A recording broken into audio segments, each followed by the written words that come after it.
How did I become involved with Wars of the Roses? Well, I was somehow got a part in the Royal Shakespeare Company's experimental season at the Arts Theatre of new plays and one or two little revivals. And I was in a play called A Four-Night Come. And somehow my agent called me and said, the Royal Shakespeare Company would like you to audition for the company. I said, oh, okay. So I went and auditioned, and I came home and didn't think about it. Then I got a call from my agent, said, would I audition again? Again? Yeah, audition again. Well, and I auditioned 3 times, but I went away and waited. My agent called. They want you to play Henry VI. They're doing the Henry VI plays. And I remember saying, no. You mean the understudy for Henry VI? They said, no, they want you to play Henry VI. I said, I can't believe that the Royal Shakespeare Company doesn't have an actor capable of playing Henry VI. No, it must be a mistake. Anyway, it turned out that, much to my surprise, they did want me to play Henry VI. Believe me, lords, my tender years can tell. Civil dissension is a viperous worm that gnaws the bowels of the Commonwealth.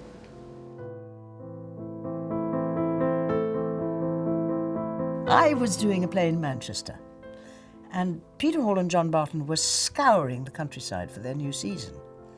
And so it so happened that I seemed to intrigue them, or they wanted to see me or something. But I was busy in Manchester playing 8 performances a week, so the only time I could audition was a Sunday. So one of those Sundays I travelled to Stratford. Exciting. Oh, I'd never been to Stratford. And I auditioned in this great, hollow, empty, echoing theatre. Just working lights on the stage, the auditorium in the dark. I then heard lots of whispering, and I lost myself in the wings. I didn't know where I was, because there were no lights, and I crashed into scenery. And then I heard a voice saying, Janet, Janet. I said, I'm here, but I don't know where. Anyway, he came to find me round a flat, pulled me onto the stage, and he said, this is Peter, I would like you to play Joan La Pucelle. Now, I'm an ignorant South African. I had no idea who La Pucelle, who was this? So I said, I don't know, who's that? And he said, it's Joan of Arc, you idiot. So it just happened like that. Come from behind. Be not afraid, there's nothing hid from me. In private will I talk with thee apart. Stand back, you lords, and give us leave a while.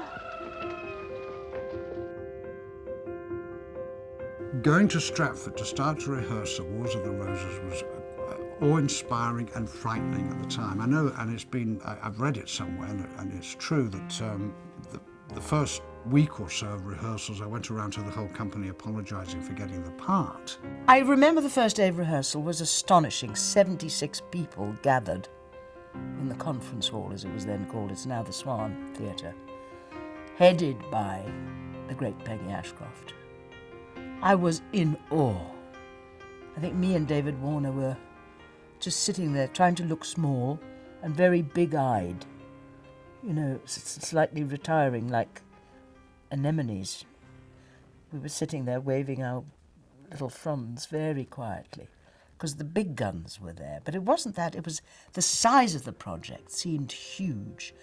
But I had a sense, as I think we all did, that it was going to be something stupendous.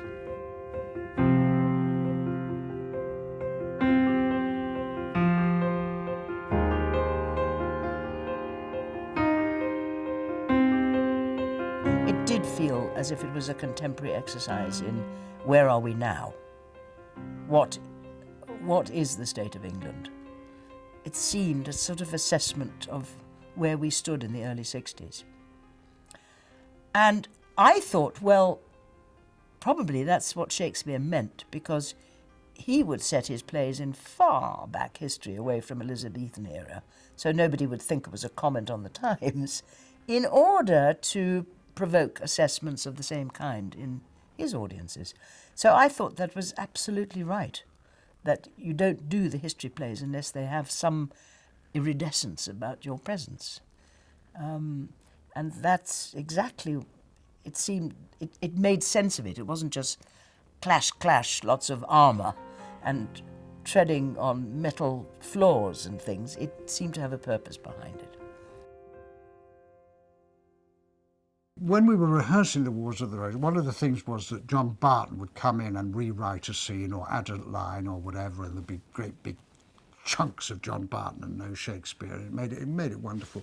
But we didn't know what was Shakespeare and what was Barton. I mean, how, unless you had his script in front of you with the red inserts, you weren't to know. We weren't good enough at that. And I remember people said there should be a Spot the Bard competition in the Observer. Let's see out there who can tell which is Barton and which is the Bard. You know, so seamless was it. I had seen The Age of Kings, which was a couple of years before that, and Terry Scully, I think, played Henry VI. And I was fascinated by it.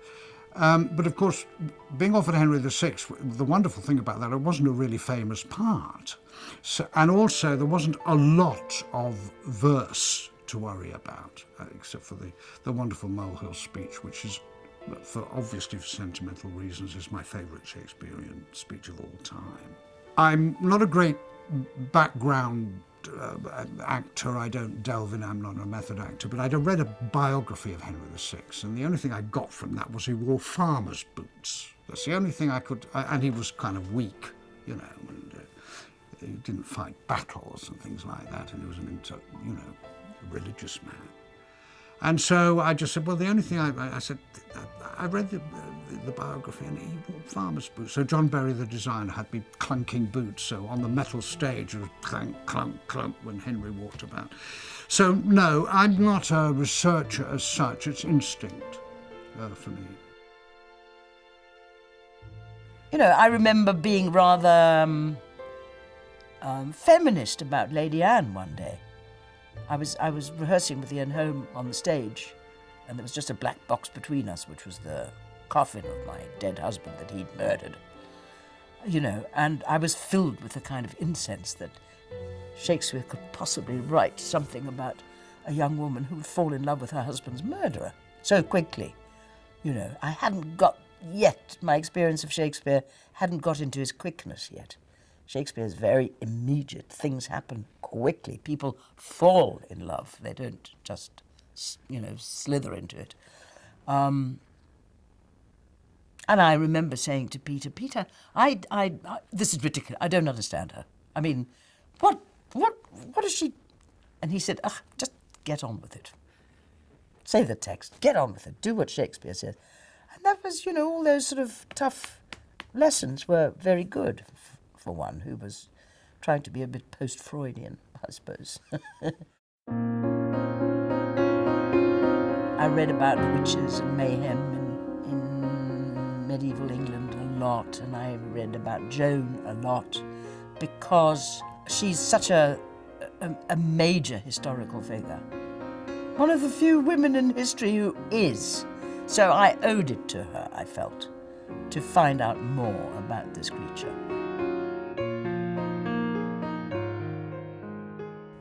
I was helped by John Barton because, being a foreigner, I wasn't really good at marmoset and kind of country accents, and I didn't want to play it French because Peggy Ashcroft was already playing her queen with a French twist to it, and I thought it wouldn't be right if I did that too.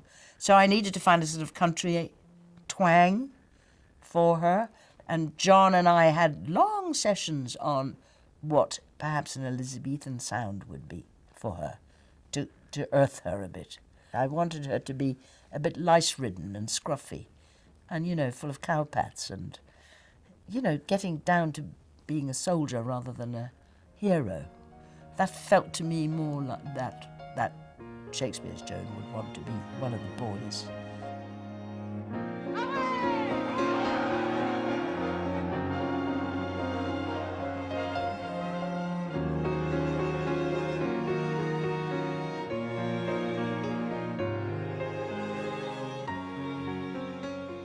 It was the first time that this particular version of the Henry VI plays had ever been done, so it felt as fresh as a daisy.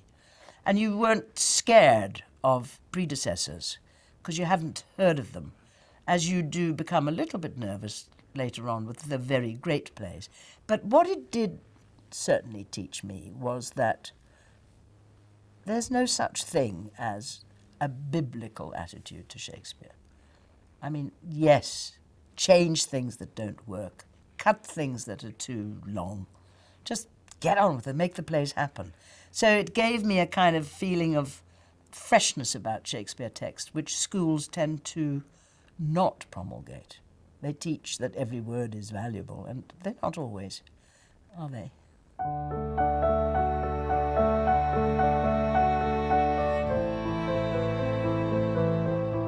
It was the most, without exception, stunning set I've ever come across. It was a mighty metal mountain of a thing. They put iron mesh all over the floor so that boots crunching made a metallic armies marching sounded worse than they actually were. And it had on either side what are called periactois, Greek for these swinging in things.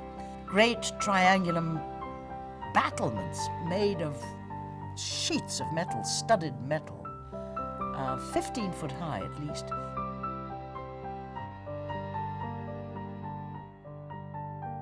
I would have been astonished if people had gone away indifferent. How could you be? I mean, they had St. John's ambulance lurking at the back of the auditorium. Have you heard about the cabbages? Well, we wanted a sound that would denote somebody having their head chopped off. And experiments were made with large knives and your kitchen cabbage, because it's a fabulous neck-going-through sound. I hate to say this with humour in my eyes, because we live in an age where it's not funny at all. However, we're talking theatre here, which is metaphorical, as you know. But anyway, people used to faint when you heard like this and a head would roll across the stage, Rutlands or something. But there was a lot, when there were moments of violence, there were moments of real violence, like when Peggy slaps York across the face with a handkerchief drenched with the blood of his youngest son, Rutland. There were horrific moments where people fainted left, right and centre. They had to be carried out of the auditorium.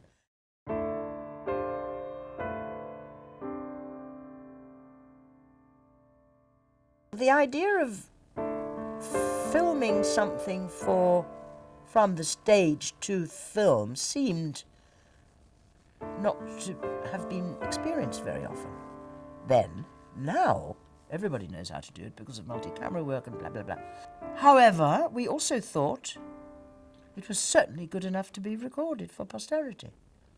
The main thing that I remember was people complaining that they weren't being paid enough. I think that was the main problem. I don't mean Dame Peggy and Ian Holm, but, you know, the others. So just a bit worried that we're doing this, and is that the pay packet at the end of the day? No, I remember the Molehill speech. I did it, you know. By the way, I had no idea how they were filming it, whether it was close-ups or long. To this day, I've done over 100 films. I still don't know about lenses and stuff. Nobody would tell you, oh, we're doing a close-up here or we're doing a long shot. You just did it. You couldn't see the camera because they were at the back of the auditorium. I mean, it was filmed in the theatre.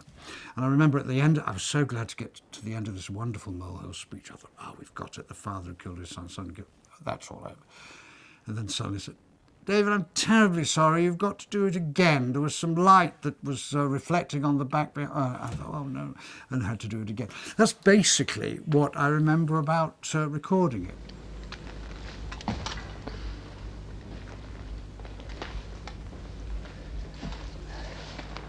Here, on this molehill, will I sit me down?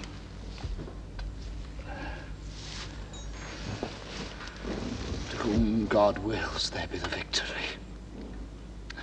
For Margaret, my queen, and Clifford too, have chid me from the battle, swearing both they prosper best of all when I am thence. Would I were dead if God's good will were so. For what is in this world but grief and woe. I don't remember too much about the filming. I remember it was intense and we had to be there and we did it and sha.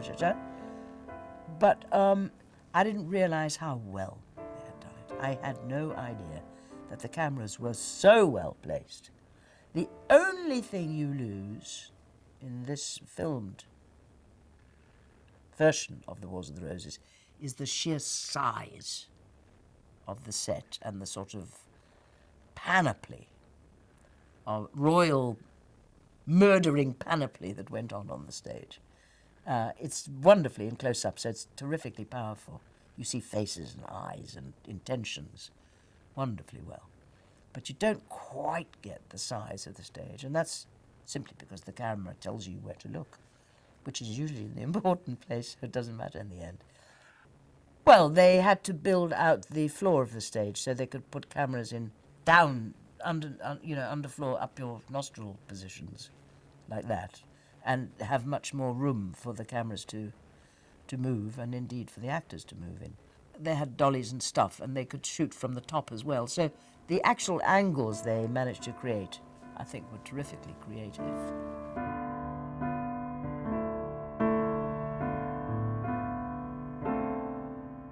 You know, what's wonderful about filming at the end of a run is the actors are completely familiar with the world.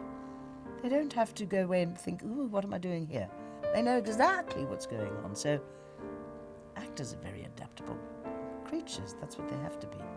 So, you know, there was no problem about that. I think it being in black and white gives it a mythical quality that it could never have had with colour. Colour tends to fool people into thinking it's realistic, but it isn't. It's myth, it's storytelling of the first water, and black and white allows you to fill out what you need to. And I think it's infinitely more powerful, as most black and white films are more powerful than films in colour. You know, often things date, and what I was so surprised to see was nothing is dated. It's tremendous stuff. Absolutely tremendous. And it feels absolutely contemporary and now, because everybody in it has reached a sense of ease with the text, which only good direction can move a cast towards. That and the kind of the intelligent interpretation of historical storytelling, which I think is supreme.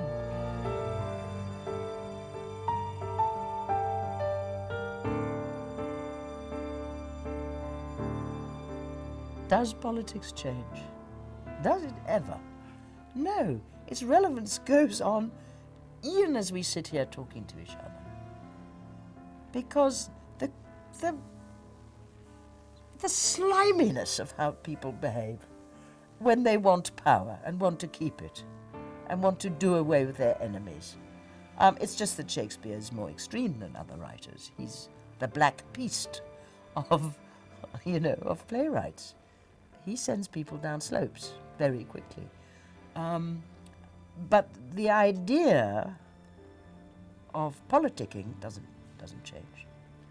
Plus ça change, plus c'est la même chose. And this is probably one of the best illustrations, you know, of the viciousness of political turmoil that I can think of. Really.